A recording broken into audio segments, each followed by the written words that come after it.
Buenas noches, Dios les bendiga, Dios les guarde, amados de mi Señor, dando gracias al Señor porque podemos estar aquí en este tiempo, ¿verdad? Que hemos apartado para ser fortalecidos en la palabra y poder ser esos instrumentos del Señor para este tiempo.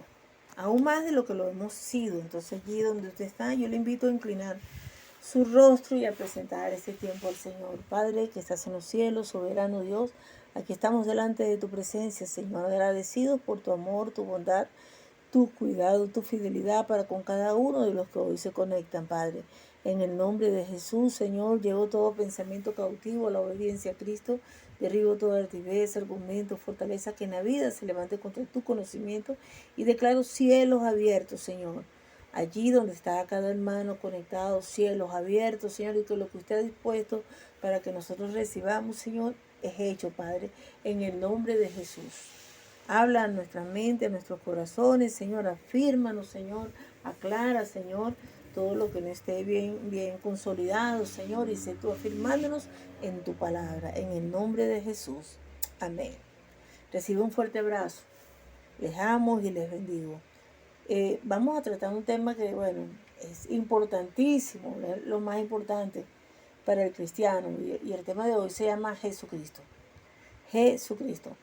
¿Cuántas veces, verdad, nosotros no nos hemos encontrado con personas que atraviesan situaciones y que pueden reconocer que ciertamente Jesús, pues, vino a la tierra, pues, fue alguien conocido en la tierra como un líder religioso y ellos aún reconocen que fue el mayor líder religioso que jamás haya vivido y aún la persona más influyente de toda la historia a nivel mundial.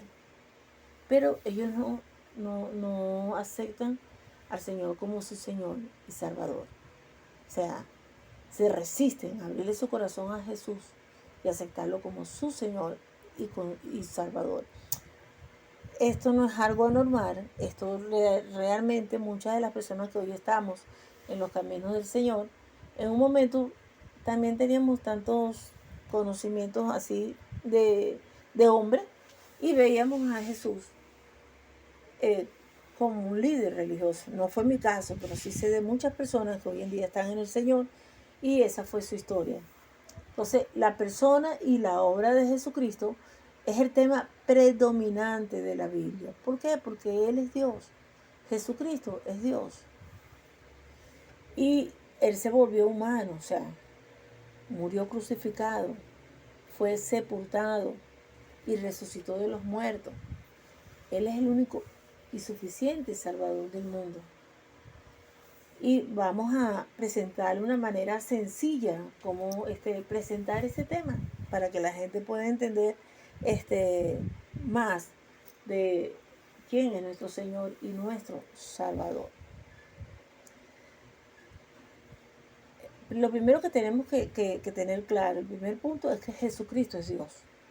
O sea, vamos a hablarle de que la deidad es la única explicación posible para todo lo que fue Cristo y todo lo que Él hizo. No hay otra manera. O sea, un ser humano normal no hubiese podido hacer todo lo que el Señor hizo. Porque la palabra del Señor nos dice en Juan 1, del 2 al 3, en Juan 17, 5, en Colosenses 1, 17, que el Señor fue persistente con Dios el Padre. Dice, este era en el principio con Dios. Todas las cosas por Él fueron hechas y sin Él nada de lo que había hecho fue hecho. Estamos hablando de Jesús. Estamos hablando que desde el principio. Y lo dice, todas las cosas por Él fueron hechas y sin Él nada de lo que ha sido hecho fue hecho. La versión de Reina Valera dice, en el principio era el verbo y el verbo era con Dios y el verbo era Dios. Allí nos hace ver que, o sea, Jesús era el mismo Dios. Dice que todas las cosas por el Señor fueron hechas y sin Él nada de lo que ha sido hecho fue hecho. Estamos hablando que, o sea, el Señor no solamente existió en ese momento, sino que desde el inicio el Señor estaba ahí. La misma Biblia nos dice que Él es Dios. También nos dice la palabra del Señor que Él es el Hijo de Dios. Y allí en Juan 5:18, dice que sus enemigos lo señalaron. Incluso ellos llamaban, dice que cuando acusaban al Señor, decía, bueno, porque imagínense, él estaba llamando a Dios como su Padre, con lo que él mismo se hacía igual a Dios. Y ciertamente era así. O sea, la Biblia, el único absoluto que tiene el ser humano es la palabra del Señor. Y allí nos lo está diciendo. Los enemigos lo señalaban, decía, bueno, imagínate, este tipo está loco. Dice que Dios es su Padre. El Señor mismo, o sea, cuando el Señor viene a la tierra, todos se conocían a Dios, a Jehová, a Dios, como el Señor, pero no como Padre. Y Jesús, cuando viene a la tierra, a través de esta relación es que se revela la paternidad de Dios, a través de Jesús. Y vemos lo que dice la palabra del Señor en Juan 6:69. Pedro confesó, y nosotros hemos creído y conocemos que tú eres el Cristo, el Hijo del Dios viviente. La palabra nos dice no solamente que Él existió antes y que Él era Dios, sino que Él era el Hijo de Dios. Y el mismo Jesús lo afirmó en la palabra en Juan 10:30, dice, yo y el Padre uno somos. Por eso que es Hijo, pero a la vez es Dios, porque son uno. Entonces vemos que Jesús es Dios, que preexistió con Dios, que es el Hijo de Dios, pero también vemos que, conforme dice la palabra, que Él fue sin pecado, como solo Dios puede serlo. Y lo vemos allí en la palabra de Juan 8:46, donde el mismo Jesús desafiaba a sus enemigos, le decía, ¿quién de ustedes me puede probar que soy culpable de pecado? Vemos a Pedro también testificando allí en 1 Pedro 2:21 al 22. Él dice, Cristo padeció por nosotros, dejándonos ejemplo para que sigáis su pisada, el cual no hizo pecado, ni se halló engaño en su boca. O sea, no solamente fue Dios, no solamente preexistió antes, no solamente fue el Hijo de Dios, sino que fue sin pecado y solamente Dios puede ser sin pecado. Dice la palabra del Señor. En 2 Corintios 5:21, Pablo afirmaba, al que no conoció pecado, pero por nosotros lo hizo pecado para que nosotros fuésemos hechos justicia de Dios en él. Todos los textos que hemos leído dejan un concepto claro, y es que Jesús no pecó, fue sin pecado, y eso solamente lo puede ser Dios. Otro punto que nos va a ayudar a precisar a la persona que pueda conocer a Jesús, a entender un poco más de Jesucristo, lo vemos allí en la palabra del Señor en Marcos 2:7, donde los escribas dijeron, ¿quién puede perdonar pecados sino solo Dios?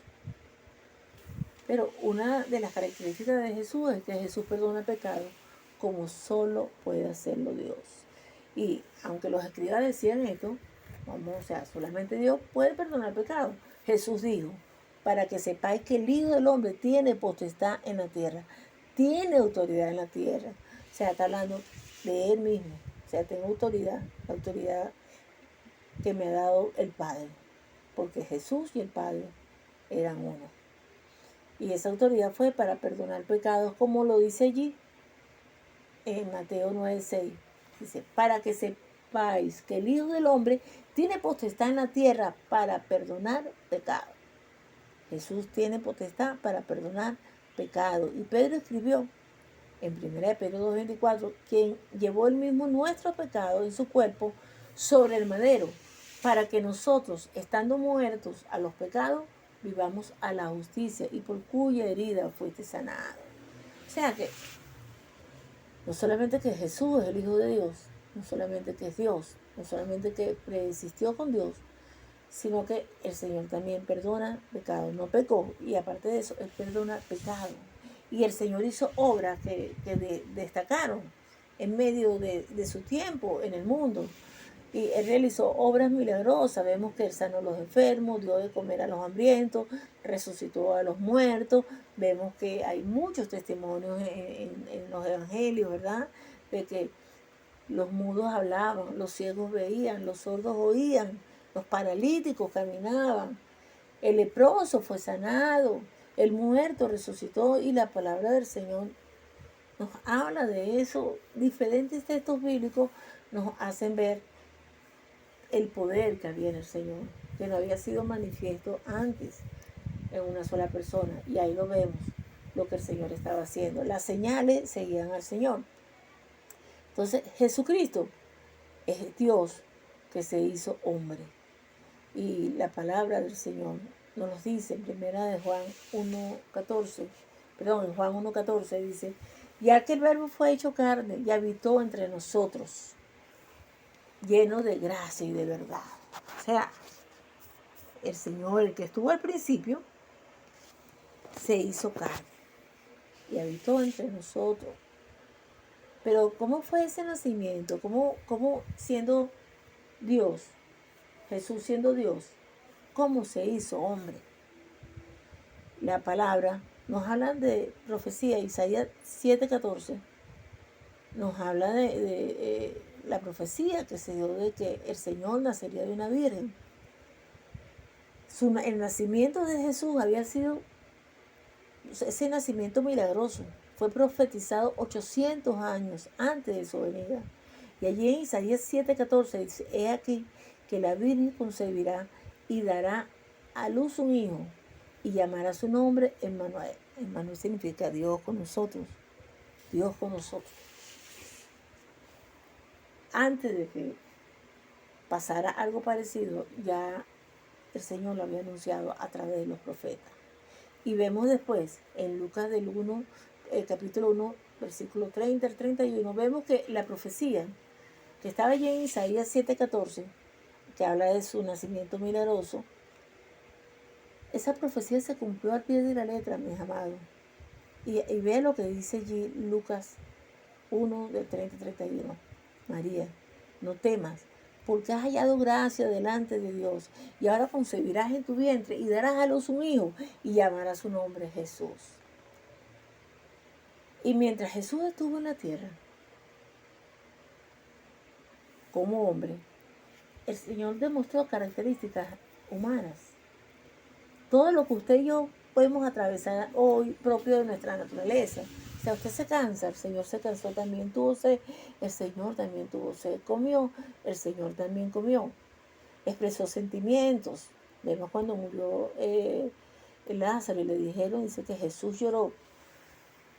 Conoció la tentación y murió. O sea, aunque Jesús era Dios, la palabra del Señor nos habla que se despojó de toda su investidura y se hizo hombre. Y al hacerse hombre se manifestó en él todas estas características tan humanas nuestras. El Señor también las vivió. O sea, él no dejó de ser Dios, pero se despojó de todas esas características como Dios y se hizo hombre y pasó por todo lo que usted y yo pasamos. Por eso que el Señor conoce lo que es la tentación. Entonces Jesús llevó a cabo la tarea para la cual el Señor, su Padre, lo había enviado aquí a la tierra. Vamos, no solamente el Señor transitó en la tierra haciendo todo lo que el Señor le dijo, sino que murió en la cruz. Y ese es el tema fundamental del Evangelio, que Jesús murió en la cruz, y eso es esa es nuestra esperanza, porque de allí parte todo lo que vamos ahora a entender. Murió en la cruz, y la cuarta parte del material de los evangelios nos va a hablar de la muerte y la resurrección de Cristo. ¿Por qué? Porque la cruz fue el propósito para el cual el Señor vino al mundo. Y lo vemos allí en Juan 12:27. Y su muerte fue profetizada cientos de años antes de su llegada en Isaías 53, del 3 al 8. O sea, veíamos que en Isaías 7:14 fue profetizado el nacimiento de Jesús. Y vemos que en el mismo Isaías 53 fue profetizado la muerte de Jesús. O sea, entonces, Jesús estaba en el mundo, había un propósito de Jesús, y era esa cruz. ¿Cuál es el significado de su muerte? ¿Por qué la cruz? Porque ese fue un rescate del pecado, como nos lo dice la palabra en Mateo 20:28, Romanos 3:24, Primera de Pedro 1:18. Fíjense lo que dice Primera de Pedro 1:18. Dice así: sabiendo que fuiste rescatado de vuestra vana manera de vivir, la cual recibisteis de vuestro Padre, no con cosas corruptibles como oro o plata, y dice más el 19, sino con la sangre preciosa de Cristo, como de un cordero sin mancha y sin contaminación. O sea, la muerte de Cristo, ¿verdad? La muerte de Jesús fue el rescate para nosotros del pecado, porque estábamos sentenciados y el Señor con su vida nos hizo libres. Cuando hablamos de la muerte del Señor, fue lo que el Señor tuvo que pagar con respecto al castigo del pecado. Lo vemos allí en Romanos 3:24 y en Primera de Juan 2:2 y en Primera de Juan 4:10. O sea, y vuelvo y le repito, pues toda la humanidad era objeto de la ira de Dios por su rebelión, por su pecado. Y no había manera de que se restaurara la relación de el hombre con Dios, porque el Señor había mandamientos, había instrucciones, pero el hombre no las cumplía, el hombre estaba esclavizado al pecado y su rebelión era constante, pero Dios tomó la iniciativa de satisfacer su ira, porque ya teníamos un juicio sobre nuestras vidas. Entonces, el Señor tomó la iniciativa de satisfacer su ira al enviar a su propio Hijo al Calvario. Qué amor tan grande, qué amor tan grande. El significado de la muerte es una reconciliación. ¿Por qué? Porque gracias a la muerte de Cristo, la enemistad entre nosotros y Dios ha finalizado. Y lo vemos allí en Romanos 5:10. Y hemos sido restaurados, nuestra relación ha sido restaurada, nuestra comunión con Dios. También el significado de la muerte es que es una sustitución, porque el Señor murió en nuestro lugar. Y en conclusión, pues el problema del pecado fue tratado completamente a través de la muerte de Cristo. Pero no se quedó allí nada más, sino que Jesús resucitó de los muertos. Y este suceso es único en toda la historia humana, hermano. Y es fundamental para la fe cristiana. Si el Señor no hubiese resucitado, vana sería nuestra fe.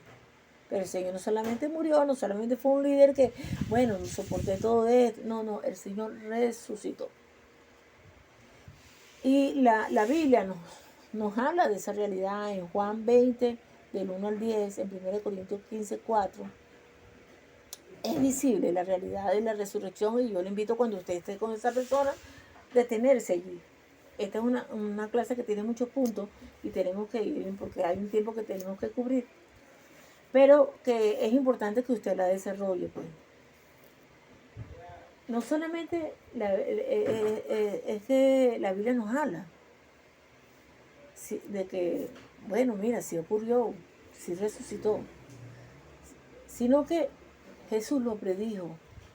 Jesús predijo su resurrección. La tumba realmente estuvo vacía, quedó vacía. Y no solamente que fue que, bueno, nadie sabe qué fue lo que pasó, no, ya un momento. Dice que vieron muchos testigos que lo vieron vivo. Las mujeres, María Magdalena, Pedro y los demás discípulos. Mucha gente lo vio vivo. El Señor no solamente murió, sino que el Señor resucitó y ya el Señor lo había dicho. El Señor lo había predicho. Ya el Señor lo había hablado mucho antes de que eso pasara. ¿Cuáles son los resultados de la obra del Señor? Primero, el Señor ascendió a su Padre, o sea, subió a los cielos. Nos lo dice la palabra del Señor en Lucas 24, 49, 53 y Hechos 1, del 6 al 11. El segundo resultado de la obra del Señor es que es nuestro mediador eterno. O sea, no hay manera de nosotros llegar al Señor sino a través de Jesús. Lo tercero es que es nuestro Salvador Y nos lo dice la palabra en Mateo 1:21, y llamará su nombre Jesús, porque Él salvará a su pueblo de sus pecados. Hechos 5:31 me dice, a este Dios ha exaltado con su diestra por príncipe y salvador, para dar a Israel arrepentimiento y perdón de pecados. O sea, nuestra salvación viene es por Jesús. Él es nuestro mediador entre Dios y los hombres, es Jesús. Él es el único salvador. Dice la palabra del Señor que en ningún otro hay salvación, porque no hay otro nombre bajo el cielo dado a los hombres en que podamos ser salvos. Solamente Jesús. En Jesús. Y lo vemos allí en Hechos 4:12. Él es un salvador completo. Por eso también puede salvar por completo a los que por medio de Él se acercan a Dios, ya que vive siempre para interceder por ellos. Él intercede constantemente por usted y por mí. Es un salvador personal. Y la palabra del Señor nos dice en el libro de Romanos 10, de 9 a 10, que si confesamos con nuestra boca que Jesús es el Señor y creemos en nuestro corazón que Dios le levantó de los muertos, seremos salvos. Porque con el corazón se cree para justicia, pero con la boca se confiesa para salvación. Él es un salvador personal que tiene una relación con cada uno de nosotros. La consumación de la obra del Señor, que es un punto también importante aclararle a la persona, es que no solamente se quedó en que el Señor resucitó, sino que el Señor también va a volver de nuevo a la tierra. Y nos lo dice la palabra del Señor en Juan 14:3, Hechos 1:11, Hebreos 10:37. Y los creyentes en Cristo serán resucitados físicamente para comenzar una nueva vida que será eterna. Y nos dice la palabra del Señor, ¿verdad?, que cuando el Señor venga, lo que nos hayamos muerto, que estemos vivos, seremos transformados. Pero el Señor viene. O sea, no solamente resucitó y, bueno, no, Él viene y lo vamos a ver. Y dice la palabra del Señor que Él va a reinar como Rey de Reyes y Señor de Señores sobre una nueva creación. Este andar con el Señor no es en vano, hermano, no es en vano. Este es un andar que tiene un razonamiento, y hoy más que nunca usted y yo podemos esperar, desear con toda nuestra fuerza la venida del Señor y esperarlo.